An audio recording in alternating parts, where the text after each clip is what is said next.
అది ఇది complaint baby death అయిందని చెప్పి కంప్లైంట్ రావడం జరిగిందండి స్నేహలత హాస్పిటల్లో. వచ్చి మేము ఆరోగ్యశ్రీ డిస్ట్రిక్ట్ కోఆర్డినేటర్ని నేను. నాకు జాయింట్ కలెక్టర్ మేడం సీసీ గారి నుంచి కాల్ వచ్చింది, ఇట్లా హాస్పిటల్కి వెళ్ళమని. ఫస్ట్ వచ్చి ఎంక్వైరీ చేస్తే ఇది యాక్చువల్గా సిజేరియన్ ఆదివారం 13వ తేదీ ఆదివారం 5 గంటలకు అడ్మిట్ అయితే మధ్యాహ్నం 13:30కి 1:30 సిజేరియన్ చేశారని చెప్పారు. బట్ ఇది ఆరోగ్యశ్రీ కింద ఎన్పానల్ అయిన హాస్పిటల్, కానీ ఆరోగ్యశ్రీ కింద బెడ్లు లేవు అన్న కారణంతో వీళ్ళు మనీ కింద చేశారు, మనీ కలెక్ట్ చేశారు. బట్ మినిమం బెడ్స్ అనే మనం ఎంఓఈలో ఉంటుంది. బట్ ఇంకా బెడ్స్ వేరే బెడ్స్ ఖాళీగా ఉంటే అవి కూడా అలాట్ చేయాల్సి ఉంటుంది. కాబట్టి వీళ్ళు చేయలేదని చెప్తున్నారు. ఆ బెడ్స్ లేకపోవడం వల్ల మనీలో చేశామని చెప్తున్నారు. సో ఇది కూడా వైలేషన్ ఆఫ్ రూల్ కిందకి వస్తుంది. ఖచ్చితంగా ఇది ఆరోగ్యశ్రీ అనేది 1000 రూపాయలు ఆనరబుల్ సీఎం గారు చెప్పిన దాని ప్రకారం 1000 రూపాయల పైన ఇదైనా కూడా ఆరోగ్యశ్రీ కింద తీసుకురావడానికి రీసెంట్గానే నెల క్రితమే 2433 ప్రొసీజర్స్ని ఇంట్రడ్యూస్ చేయడం జరిగింది టోటల్. సో వాటి కింద ఈ సిజేరియన్ నార్మల్ ఇవన్నీ వస్తాయి. కానీ బట్ వీళ్ళు ఇది బెడ్స్ లేని కానీ చేయాచారని చెప్పారు. దాని మీద ఎంక్వైరీ చేస్తున్నాము. దీనితో పాటు రీసెంట్గా కొన్ని రెవల్యూషన్స్ చేశారు గవర్నమెంట్. ఏదంటే ఇంతకుముందు స్టేట్ కమిటీ పవర్ ఉండేది యాక్షన్ తీసుకోవడానికి. బట్ రీసెంట్గా డిసెంబర్ 1వ తేదీ నుంచి జాయింట్ కలెక్టర్ అధ్యక్షతన డిస్ట్రిక్ట్ కమిటీ ఫామ్ చేశారు. ఒకటి ఆరోగ్యశ్రీకి డిస్ట్రిక్ట్ డిసిప్లినరీ కమిటీ. దాంట్లో డిఎంహెచ్ఓ గారు, district coordinator hospital services DCHS గారు and district coordinator Aarogyasri and 1 person nominated by honourable district collector గారు ఉంటారు. సో ఈ కమిటీ ఫామ్ అయింది. ఒక 3 days బ్యాకే అప్రూవల్ కూడా అయిపోయింది. సో ఇంతకుముందు మేము ఒక 2 హాస్పిటల్స్ కూడా ఇన్స్పెక్షన్ చేయడం జరిగింది, జాయింట్ కలెక్టర్ మేడము మేము. సో ఆ హాస్పిటల్ మీద ఏవైతే మనం ఇన్స్పెక్ట్ చేశామో అక్కడ ఏదైతే ఎంక్వైరీ జరిగిందో వాటి మీద ఈ కమిటీలో కూర్చొని ఒక 2-3 రోజుల్లోనే దీని మీద ఏం యాక్షన్ ఉంటుందనేది మీకు అందరికీ తెలుస్తుంది. తరచూ ఇలాంటి కార్యక్రమాలు అయితే ఇట్లాంటి సంఘటనలు జరుగుతూనే ఉన్నాయి. తర్వాత వాటి రెన్యూవల్స్ మాత్రం మరి కొనసాగుతున్నారు. ఎలా జరుగుతుంది? Area hospitals and main almost network hospitals renewal జరుగుతుంది అంటున్నారు. ఖచ్చితంగా ఇటువంటి ఇష్యూస్ జరుగుతాయి కంటిన్యూస్గా. అదే అందుకని కొత్త సిస్టమ్ ఏం పెట్టారంటే ఫస్ట్ గ్రీవెన్స్ వచ్చింది ఆ హాస్పిటల్ నుంచి, ఫస్ట్ గ్రీవెన్స్ వచ్చింది ఏదైనా కానీ ఎనీవన్ మనీ కలెక్షన్ కానీ లేదా అడ్మిట్ చేసుకోవడం లేదు కానీ ఇది ఏదైనా కానీ ఫస్ట్ గ్రీవెన్స్కి 10 times up to 10 times penalty ఉంటుంది. సిస్టమ్ చేంజ్ చేశారు. ఈ 1వ తేదీ నుంచి మామూలుగా ఆ పనిష్మెంట్ సిస్టమ్ కూడా చేంజ్ చేశారు.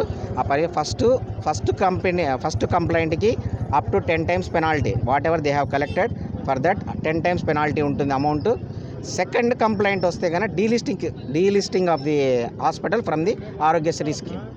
పెనాల్టీ అది ఎవరికి వెళ్తుంది సార్? గవర్నమెంట్కి? స్టేట్కి ట్రస్ట్కి వెళ్తుంది. అది పెనాల్టీ వేసే అధికారము డిస్ట్రిక్ట్ డిసిప్లినరీ కమిటీకే ఇచ్చారు. ఎన్ని రోగాలు ప్రొసీజర్స్ వచ్చేసి మొత్తం ఏ ప్రొసీజర్ ఇప్పుడు 2433 ప్రొసీజర్లో ఏ దాంట్లో అయినా ఫస్ట్ హాస్పిటల్ కలెక్ట్ చేస్తే కన్నా ఫస్ట్ గ్రీవెన్స్కి పెట్టారు కదండి నెట్వర్క్ హాస్పిటల్స్లో. వాళ్ళు ఎందుకు అవేర్ చేయలేకపోతున్నారు? ఆరోగ్య మిత్రాలను అది చేయలేకపోతున్నారని చెప్పి ఇప్పుడు ఏం చేశారంటే కొత్త సిస్టము సీసీ కెమెరా సిస్టమ్ని తీసుకొచ్చారనమాట. సీసీ కెమెరా సిస్టమ్ అంటే ఆరోగ్య మిత్ర హెల్ప్ డెస్క్ ఎదురుగా గవర్నమెంటే, వీళ్ళ హాస్పిటల్ వాళ్ళ సీసీ కెమెరా కాదు, గవర్నమెంటే రీసెంట్గా ఒక 15 days నుంచి అదే ప్రోగ్రామ్ సీసీ కెమెరా ఏర్పాటు చేయడం జరిగింది. ఈ సీసీ కెమెరా ఫీడింగ్ అంతా మొత్తం కలెక్టరేట్లో డిస్ట్రిక్ట్ మానిటరింగ్ యూనిట్ అని ఏర్పాటు చేయడం జరిగింది. అది ప్రతిరోజు district coordinator Aarogyasri, joint collector madam, at the same time స్టేట్లో ప్రిన్సిపల్ సెక్రటరీ ఆఫ్ హెల్త్ దీన్ని నివారించడానికే ఆ కెమెరా ప్లస్ మానిటరింగ్. ఇప్పుడు కూడా మీరు డిస్ట్రిక్ట్ కలెక్టర్ ఎన్ఐసి ఆఫీస్లో పైన డిస్ట్రిక్ట్ మానిటరింగ్ యూనిట్ ఉంది. ప్రతి డెస్క్ అక్కడ కనపడుతూ ఉంటుంది. గ్రామీణ ప్రాంతాల్లో కానీ ఇట్లాంటి కూడా రావడం లేదనేది దానికి కూడా రెవల్యూషనరీ డెసిషన్ ఏం చేశారంటే ఏ సెక్రటేరియట్స్లో అయితే ఏ ఏఎన్ఎంస్ ఉన్నారో సెక్రటేరియట్ ఏఎన్ఎంస్ ఉన్నారు plus all ANMs in PHCs వాళ్ళందరినీ కూడా ఆరోగ్య మిత్ర కమ్ ఏఎన్ఎంగా చేస్తూ వాళ్ళని అవేర్నెస్ ప్రోగ్రామ్కి ఈ వీక్ నుంచి ఆరోగ్యశ్రీ కింద, ఎందుకంటే ఫస్ట్ ఆరోగ్యశ్రీ కింద ఒక హాస్పిటల్కి వెళ్తున్నారు అంటే ఈవెన్ ఆ పేషెంటే కాదు, మనకు తెలిసిన వాళ్ళమైనా ఎవరైనా ఇక్కడ తెలిసి ఉంటే బాగుంటుందనే దీంతోనే వెళ్తాం. అందుకనే ఆరోగ్య మిత్ర అని ఫ్రెండ్ ఆఫ్ హెల్త్ అని అతను పెట్టడం జరిగింది. సో అవేర్నెస్ కూడా ఆ సెక్రటేరియట్ ఏఎన్ఎం ఆల్మోస్ట్ 1207 సెక్రటేరియట్స్ ఉన్నాయి కాబట్టి వాళ్ళందరూ ఆరోగ్య మిత్ర కమ్ సెక్రటేరియట్ ఏఎన్ఎంగా ఈ మంత్ నుంచి పనిచేయబోతున్నారు ఈ ఆరోగ్యశ్రీ కింద అవేర్నెస్ ఇవ్వడానికి. సో నెక్స్ట్ మంత్ నుంచి హోప్ఫుల్లీ ఒక్కటి కూడా జరగదు అనంతపూర్లో అని ఇప్పుడు మీ థింక్ చేస్తాం. విచారణలో ఇవి ఏం తెలియదు సార్, ఎటువంటి చర్యలు తీసుకోబోతున్నారు సార్? ఇప్పుడు విచారణలో మనకు వీళ్ళు బిల్స్ మనీ పే చేశామని చెప్తున్నారు, ఆరోగ్యశ్రీ కింద చేయలేదని చెప్తున్నారు. వాళ్ళ దగ్గర నుంచి కంప్లైంట్ లెటరు అవి ఏ పే చేశారో ఆ మనీ బిల్స్ మొత్తం మేము తీసుకుంటున్నాం జిరాక్స్. సో దీన్ని డిస్ట్రిక్ట్ డిసిప్లినరీ కమిటీలో ఒక 2-3 డేస్లోనే మేము దీని మీద ఇంతకుముందు విజిట్ చేసిన హాస్పిటల్స్ మీద కూర్చోబోతున్నాము. సో మోస్ట్లీ ఒక 3-4 డేస్లోనే దీని మీద యాక్షన్ ఉంటుంది. ఫస్ట్ గ్రీవెన్సా లేకపోతే ఇంతకుముందు ఏమైనా ఇష్యూస్ ఉన్నాయా సార్ ఈ హాస్పిటల్? ఈ హాస్పిటల్ నుంచి నాకు వచ్చిండేది ఈరోజు ఫస్ట్ గ్రీవెన్స్ ఇది. ఫస్ట్ గ్రీవెన్స్ వచ్చింది.